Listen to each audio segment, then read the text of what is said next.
أعوذ بالله من الشيطان الرجيم بسم الله الرحمن الرحيم الحمد لله رب العالمين والصلاة والسلام على رسوله الكريم وعلى آله وصحبه أجمعين قال رب اشرح لي صدري ويسر لي أمري واحلل عقدة من لساني يفقهوا قولي ولا حول ولا قوة إلا بالله العلي العظيم.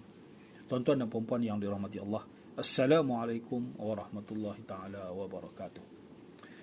Kali ini tuan-tuan dan puan-puan, selamat datang ke Qalbil Quran yang ke-21. Ingin saya mengajak untuk kita meneliti kata akmaltu wa atmamtu di dalam Al-Quran. Apa perbezaan penggunaannya? Kerana di dalam bahasa kita maksudnya sama, menyempurnakan, melengkapkan. Tanpa dapat kita membezakan proses menyempurna, proses melengkap itu seperti apa. Jadi dalam bahasa Arab ada perbezaannya. Mari kita ikuti perbahasannya. Dalam surah Al-Ma'idah ayat 3, Allah Ta'ala menurunkan ayat A'udzu billahi minasyaitonir rajim. Al-yawma akmaltu lakum dinakum wa atmamtu alaikum ni'mati wa raditu lakumul Islam madina. Kita menterjemahkan, hari ini aku telah menyempurnakan kepada kamu agamamu dan aku telah melengkapkan ke atasmu nikmatku. Jadi proses lengkap, proses menyempurna ini kita tidak didedahkan. Hari ini kita akan berkongsi penggunaan kalimat ini di dalam Al-Quran.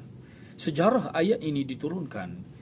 Ayat ini diturunkan pada 10 Hijrah, Hajjatul Wada', dalam peristiwa haji terakhir Nabi SAW. Nabi pulang daripada tahun Zulhijjah ini, Muharram, Safar, Rabiul Awal. Nabi dah meninggal di Rabiul Awal ini. 3 bulan setelah itu Nabi meninggal. Allah Ta'ala dah mengisytiharkan di peristiwa ini, telah sempurna agamamu. Hari ini, tahun ke-10 Hijrah ini, 23 tahun cukup kamu telah melaksanakan dengan sempurna. Mari kita lihat makna akmaltu dengan atmamtu di dalam bahasa Arab. Bila kata seseorang menyelesaikan, menyempurnakan satu-satu perkara, akmala, artinya dia menyelesaikan satu tugas secara berperingkat. Kalau penggunaan atamma, atmamtu tadi, atmamtul amra, aku telah menyelesaikan satu perkara, artinya aku telah menyelesaikan sekaligus. Beza, pertama, akmaltu menyelesaikan secara berperingkat, atmamtu menyelesaikan secara sekaligus. Ayat al-yawma akmaltu lakum, hari ini aku telah menyempurnakan kepada kamu secara berperingkat. Daripada kamu diutuskan wahyu sampailah ke peristiwa Hajjatul Wada' tahun ke-10 Hijrah, genap 23 tahun perjuangan Rasulullah sallallahu alaihi wasallam. Adapun atmamtu alaikum ni'mati, aku telah menyempurnakan nikmatku ke atasmu.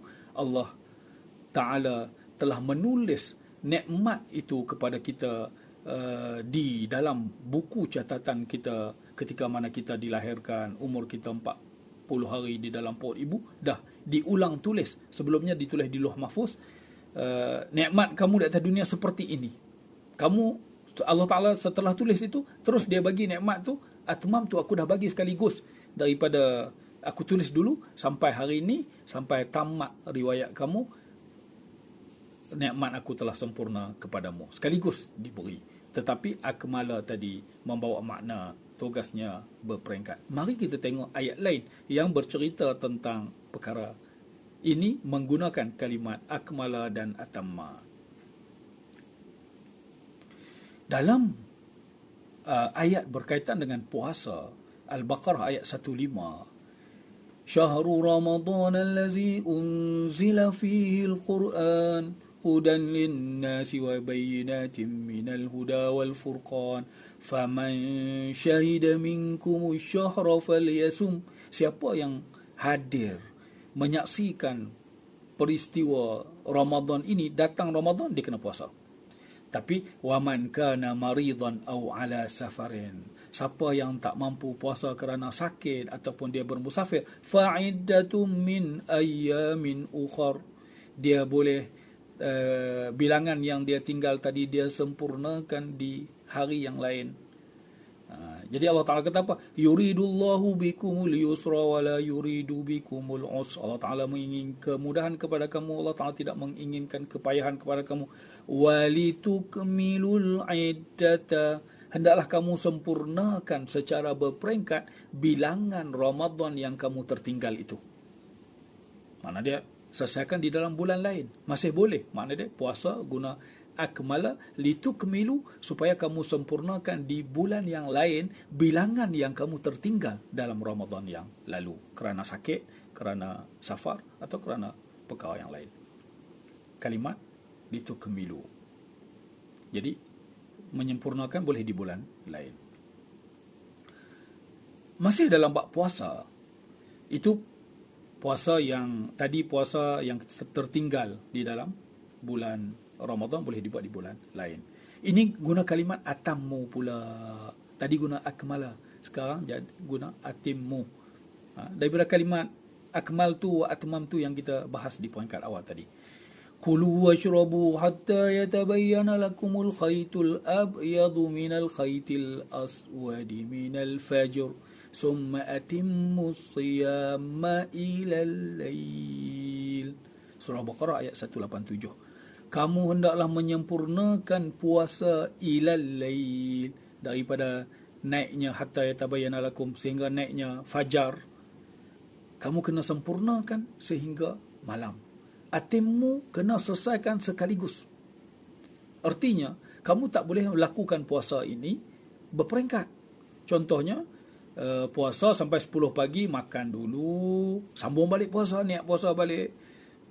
Nanti boleh buka balik sebelum asar, kemudian tutup balik dan masuk malam, baru kita sempurnakan puasa kita. Tak boleh. Puasa kena daripada terbitnya fajar sampai ke malam. Masuknya waktu maghrib tu, kamu kena sempurnakan sekaligus. Baru dikira kamu menyelesaikan tugas puasa kamu sekaligus. Tak boleh hari ni setengah, esok kita kira setengah. Tak boleh. Puasa tidak boleh dikira seperti itu, kerana tuntutannya menggunakan atimmu. Atimmu itu perlu disempurnakan ketika itu juga sekaligus. Kalau orang puasa qada, payahlah, saya nak puasa separuh hari lah. Hari ni separuh hari sampai zuhur, buka. Esok sambung lagi separuh hari sampai zuhur, dah dapat satu hari. Tak. Puasa seperti itu tidak dikira, kerana tuntutannya menggunakan atimmu. Kamu kena daripada subuh fajar sampai ke malam, baru sempurna tugas kamu. Itu kalimat atimmu. Seterusnya, haji dan umrah. Wa atimmul hajja wal umrata lillah. Haji pun kita kena sempurna di waktu itu. Kita tak boleh tinggal tawaf, contoh. Tinggal Arafah. Tahun depan dah sambung pergi buat Arafah saja. Tak boleh. Sebab haji sama ada sempurna untuk tahun itu, sekali pergi haji, lakukan rukun-rukunnya sampai lengkap, atau kalau kamu tertinggal rukun, haji kamu tahun itu batal, kamu bayar dam, tahun depan kena buat awal balik. Daripada ihram sampai ke Arafah, sampai ke habis rukun. Tak boleh. Buat separuh tahun ni, tahun depan pergi lagi buat separuh lagi. Tak boleh. Dia kena sekaligus, kerana arahannya menggunakan atimmu. Begitu juga umrah. Umrah, pergi buat umrah tidak tahallul, pulang. Tahun 3 bulan lagi atau 2 bulan lagi saya pergi, saya tinggal tahallul saja untuk menyempurnakan umrah. Umrah tidak boleh dilakukan secara berperingkat. Sekali pergi, sekali buat, selesai dekat situ.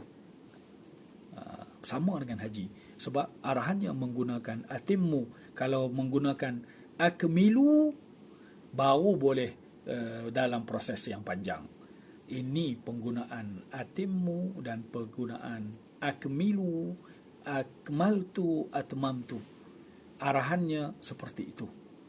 Masya Allah, luar biasa. Dalam bahasa kita menggunakan maksud yang sama, tetapi di dalam bahasa Arab punya definisi tersendiri, khas tuntutannya, dan tidak boleh melanggar peraturan arahan yang dimaksudkan. Jadi ulama menyimpulkan al-kamal itu huwa at-tamamul mutaqatti', iaitu penyempurnaan secara berperingkat. Adapun at-tamam, yang atmam tu tadi tu, huwa al-kamalul mutawasil, penyempurnaan secara terus, tak boleh berperingkat.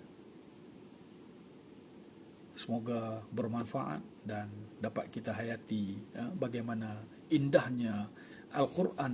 Allah Ta'ala memilih kalimat-kalimat yang digunakan di dalam Al-Quran, tidak ada persamaan di dalamnya. Semuanya membawa maksud tersendiri, tugas tersendiri, dan arahan tersendiri. Sehingga bertemu lagi di siri seterusnya. Aqulu qawli hadza wa astaghfirullahalazim li wa lakum. Wassalamualaikum warahmatullahi ta'ala wabarakatuh. خليل بالقرآن هو إمامنا على هداية الله آمتنا. خليل بالقرآن هو إمامنا على هداية الله آمتنا. كلام ربنا هدايتنا، عطاء جبريل على رسولنا. كلام ربنا هدايتنا، عطاء جبريل على رسولنا.